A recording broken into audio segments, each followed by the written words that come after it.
and you cut and paste what you want. That's great. Okay. We'll keep I wrote a story about one afternoon playing baseball with Lulax. I'd like to read it to you, and then I won't bore you with it any more than that, and I'll go through the rest of the stuff. And Go right ahead. Okay. The name of this is 3 Hits You're Out.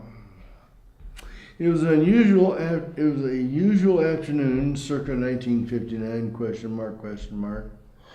The monsoons had dumped enough rain on everything to keep the rainforest community of Los Alamos an emerald green. It was about 6 o'clock when Dad drove me to the baseball diamond out on Horse Mesa, where I played in the police league. I played for the LULAC, League of United Latin American Citizens. The name of their coach was Bill Schutz. Remembering the names of teammates are blessings at the age of 71, and to me it's priceless. And I do have to tell you that was. My team of buddies all loved the game like I did, so we played tough with errors, but some guys were still learning to play the game and made mistakes. Our team had 2 catchers, Gary Ruffin and Butch McGurn. When Butch wasn't pitching, he also played first. Mr. Schutz thought I had a pretty good arm, so I was one of the alternative pitchers. This particular afternoon, I was working with the late afternoon sun right in the line of sight from home plate as third baseman. The sun would hover above Pine Ridge Mountain about 6:45 and make playing third base more of a challenge. Thus, I taught myself a valuable lesson about baseball hat.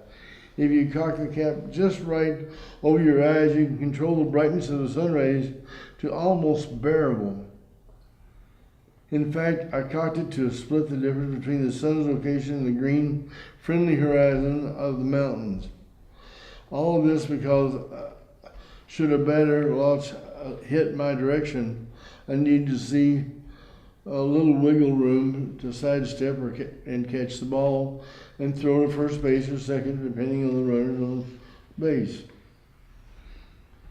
2 men on base. As luck would have it, the batter popped a base hit in my direction. I had to scramble to catch it. I took a quick step like a dead step with my left foot, balanced and fired the ball while running at first base, out number 1. Our first baseman caught it, threw the ball to second base, who promptly dropped the ball. The second baseman ran down the ball, losing critical seconds. The runner going to second decided to push the luck and was tagged out by the pitcher because the pitcher ran in and caught the ball from the second baseman. And then we saw the runner on the second decided to push his luck, tagged out by the pitcher, so attempted to rescue the overthrown ball. But there was one hot runner rounding third base headed to home plate. Today's sailors would use the words like, "Not on my watch, you won't." The runner was halfway to home plate when the second baseman fired the ball to Butch McGurn, the catcher, home plate. The runner that came from third loaded up his brakes and decided it wasn't a very good idea and turned around to go back to third base. What he didn't know was that I had returned to third base, and there was 2 people on the team that had a hot fastball, the catcher and me. And said the runner was halfway to home plate when the second baseman fired the ball to Butch McGurn, the catcher, home plate. The runner then came back to third, loaded up his brakes, and decided that it wasn't a very good idea, and turned around to go back to third base. What he didn't know was there was 2 pitchers of the fastball pitch in storage for any opportunity.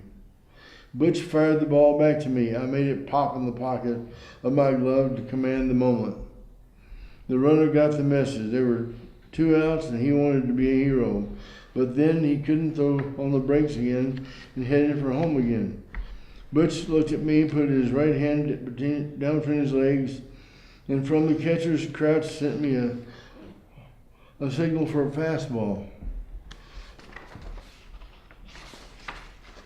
The runner charged his batteries and was cooking towards home plate with every muscle full power.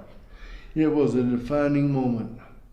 I loaded up all the muscle energy I could apply to my right arm and sent the magic orb of life humming towards Butch's glove.